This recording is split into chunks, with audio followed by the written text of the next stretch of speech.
অন্তর্বর্তী সরকার আগামী ফেব্রুয়ারিতে জাতীয় সংসদ নির্বাচন অনুষ্ঠানে নিজেদের প্রতিশ্রুতির কথা ইদানিং বারবার জোর দিয়েই বলছে। আগের চেয়ে বেশিই বলছে। কিন্তু নির্বাচনে ভোটের লড়াই যারা করবে সেই রাজনৈতিক দলগুলোর কথার মধ্যে মিল পাওয়া যাচ্ছে না। বিভিন্ন ইস্যুতে বিএনপি, জামায়াতে ইসলামী, জাতীয় নাগরিক পার্টি এনসিপির দূরত্ব দিন দিন বাড়ছে। ছাড় দিয়ে সমঝোতায় আসার মনোভাব এখনও দৃশ্যমান নয়। বরং কোনো দল প্রকারান্তরে জানিয়ে দিচ্ছে দাবি পূরণ না হলে ভোটে যাবে কিনা তাও ভাবছে তারা। এমন পরিস্থিতিতে বিশ্লেষকরা জাতীয় নির্বাচন নিয়ে এক ধরনের অনিশ্চয়তা দেখছেন। বিদ্যমান পরিস্থিতিতে প্রধান উপদেষ্টা মোহাম্মদ ইউনূস গত রোববার বিএনপি, জামায়াতে ইসলামী ও এনসিপির সঙ্গে আলাদা আলাদা কথা বলেছেন। সূত্রমতে ৩টি বৈঠকে যে আলাপ হয়েছে তাতে দলগুলোর মধ্যে নির্বাচন অনুষ্ঠানে পন্থা নিয়ে তীব্র মতভেদের বিষয়টি স্পষ্ট। এর বাইরে জামায়াত ও এনসিপির অভিযোগ, গণঅভ্যুত্থানের পর দলগুলোর মতো সহ অবস্থান বজায় রাখার কথা থাকলেও বিএনপি এখন আওয়ামী লীগের বদলে তাদেরকে রাজনৈতিক প্রতিপক্ষ হিসেবে দাঁড় করাচ্ছে। বিএনপি সনদ বাস্তবায়ন ও জাতীয় নির্বাচনের প্রক্রিয়ার বিষয়ে ছাড় দিতে রাজি না হলে ভোট নিয়ে অনিশ্চয়তা বাড়বে। জামায়াত ও এনসিপি আগামী নির্বাচনে অংশ না নেওয়ার কথাও ভাবছে।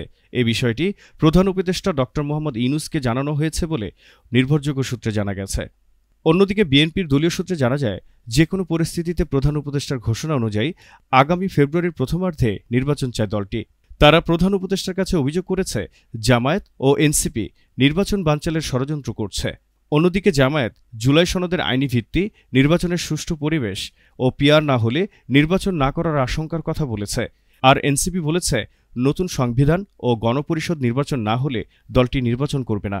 দল দুটি প্রধান উপদেষ্টাকে বলেছে নির্বাচন নিয়ে বিএনপির তৎপরতা সন্দেহজনক। তাদের আশা ছিল বিএনপি আওয়ামী লীগকে প্রতিপক্ষ করে বক্তব্য দেবে, কিন্তু দলটি মাঠে ময়দানে জামায়াত ও এনসিপিকে লক্ষ্যবস্তু করেছে, জাতীয় পার্টিকেও মাঠে নামানোর চেষ্টা করছে। বিষয়টিতে বিএনপির বিদেশি বন্ধু প্রভাবিত করছে বলেও দাবি করছেন তারা। এদিকে জামায়াতের আমির শফিকুর রহমানের বসুন্ধরার বাসায় সোমবার অনুষ্ঠিত বৈঠকে সংখ্যানুপাতিক প্রতিনিধিত্ব পিআর পদ্ধতিতে আগামী জাতীয় সংসদ নির্বাচনের দাবিতে শক্ত অবস্থান নেয়ার সিদ্ধান্ত নিয়েছে বলে জানা যায়।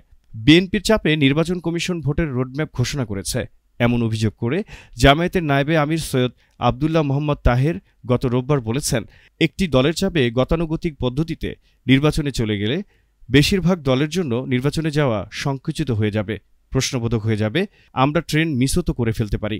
রোববার ৩ দলের সঙ্গে প্রধান উপদেষ্টা বৈঠকের পর তার প্রেস সচিব শফিকুল আলম বলেন, ঘোষণা অনুযায়ী ফেব্রুয়ারির প্রথমার্ধে অবাধ, সুষ্ঠু, উৎসবমুখর পরিবেশে নির্বাচন অনুষ্ঠিত হবে।